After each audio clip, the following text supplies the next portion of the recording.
Selamat pagi, Assalamualaikum warahmatullahi wabarakatuh. Bertemu lagi dengan Pak Septa, kali ini di mata pelajaran pendidikan kewarganegaraan kelas 3. Kita lanjutkan materi hari ini ke keberlanjutan dari materi minggu yang lalu.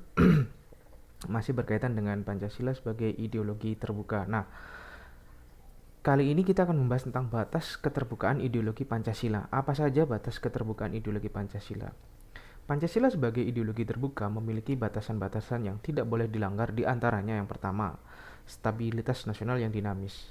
Jadi Pancasila sebagai ideologi terbuka itu batasannya adalah stabilitas nasional yang dinamis. Kemudian yang kedua, larangan terhadap ideologi Marxis, Leninisme dan komunisme. Jadi sebagai ideologi terbuka ada batasan, ya, tidak boleh eh, ideologi Marxisme, Leninisme, dan komunisme itu berkembang di Indonesia. Belajar tentang ideologi tersebut boleh, tetapi mengganti atau istilahnya mengetahui, bukan belajar ya, mengetahui sebagai pengetahuan tentang ideologi Marxis itu bagaimana, Leninisme bagaimana, dan komunisme itu seperti apa, itu boleh ya. Tetapi ketika ingin menggantikan Pancasila dengan ideologi tersebut, itu sangat-sangat bertentangan dengan Undang-Undang Dasar 1945, jadi tidak diperbolehkan. Yang ketiga, pencegah berkembangnya paham liberal. Ya, paham liberal. Kenapa kok tidak boleh? Karena kalau kita bilang liberal berarti eh, kebebasan individu itu menjadi sangat nomor satu dan eh, negara hanya sebagai penjaga malam. Lupa kenapa kok belum bisa? Karena kalau di Indonesia diberlakukan negara liberal itu sudah pernah terjadi tahun 1950 sampai 1955. Yang terjadi adalah gonta-ganti kabinet, ada mosi tidak percaya terhadap Perdana Menteri yang akhirnya stabilitas nasional menjadi sangat terganggu. Ya. Yang keempat adalah larangan terhadap pandangan ekstrim yang menggelisahkan kehidupan masyarakat. Pemerintah beberapa waktu yang lalu itu telah melarang beberapa organisasi yang dianggap ekstrim atau radikal atau dianggap meresahkan kehidupan masyarakat, dan itu jelas saja sangat mengganggu stabilitas nasional. Jadi kalau mengganggu stabilitas nasional, pandangan yang ekstrim tersebut dianggap mengganggu stabilitas nasional, maka boleh dilarang, boleh dibekukan. Nah, ini adalah batas keterbukaan ideologi Pancasila. Dan yang kelima adalah penciptaan norma yang baru harus melalui konsensus. Konsensus itu adalah kesepakatan. Kesepakatan itu adalah musyawarah mufakat. Jadi, penciptaan norma atau membuat sebuah aturan yang baru itu harus melalui kesepakatan. Harus melalui kesepakatan atau musyawarah untuk mufakat. Nah, ini adalah batasan ideologi Pancasila. Kita lanjutkan. Faktor pendorong keterbukaan ideologi Pancasila. Faktor yang mendorong pemikiran mengenai keterbukaan ideologi Pancasila, ya, yang pertama adalah kenyataan dalam proses pembangunan nasional dan dinamika masyarakat yang berkembang secara cepat. Kita perhatikan bahwa teknologi sekarang itu sudah mulai mengganti peran dari manusia. Jika itu tidak dibarengi dengan keterbukaan ideologi Pancasila, perkembangan ideologi Pancasila, maka bangsa Indonesia akan tertinggal dengan bangsa-bangsa lain yang lebih maju. Jadi proses pembangunan nasional dan dinamika masyarakat yang berkembang cepat.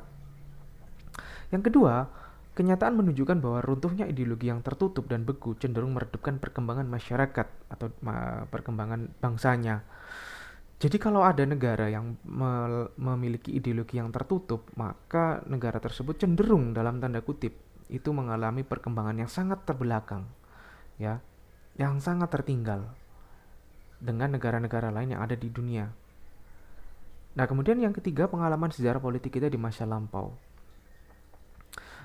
Kenapa kok pengalaman sejarah politik kita di masa lampau? Ya, pada tahun 1955, Presiden Soekarno pernah uh, memiliki semboyan Nasakom, Nasional Agama Komunis. Nah, dari pengalaman sejarah tersebut,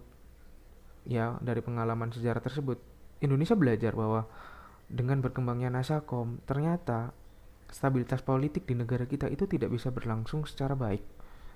Banyak terjadi pemberontakan, kemudian terjadi uh, ketidakmakmuran. Jadi dengan adanya keterbukaan ideologi Pancasila itu mendorong kita lebih bisa sadar bahwa politik masa lalu itu bukan untuk diingat, tetapi sebagai bahan pelajaran agar kita lebih bijaksana menyingkapi di masa yang akan datang. Kemudian yang keempat adalah tekad untuk memperkukuh kesadaran akan nilai-nilai dasar Pancasila yang bersifat abadi. Seperti di awal, Pak Septa ungkapkan bahwa Pancasila itu bersifat abadi. Abadi itu artinya kekal. Kekal itu artinya berdasarkan atau diambil dari nilai-nilai luhur bangsa Indonesia. Nah, yang kelima adalah hasrat mengembangkan secara kreatif dan dinamis dalam rangka mencapai tujuan nasional. Tujuan nasional itu sudah termaktub dalam Undang-Undang Dasar 1945, dan tujuan nasional tersebut harus dikembangkan secara kreatif dan dinamis. Ya, melindungi segenap bangsa Indonesia dan seluruh tumpah darah Indonesia, mencerdaskan kehidupan bangsa, ya kan? Itu adalah tujuan nasional yang harus dikembangkan secara kreatif dan dinamis. Jadi kalau tujuan nasional itu tidak dikembangkan secara kreatif dan dinamis, maka yang terjadi bangsa Indonesia pasti akan tertinggal, pasti. Mencerdaskan kehidupan bangsa dengan program pendidikan 9 tahun, dengan program wajib belajar 9 tahun, dan lain sebagainya. Itu adalah mengembangkan secara kreatif dan dinamis tujuan nasional. Nah, itu faktor pendorong keterbukaan ideologi Pancasila.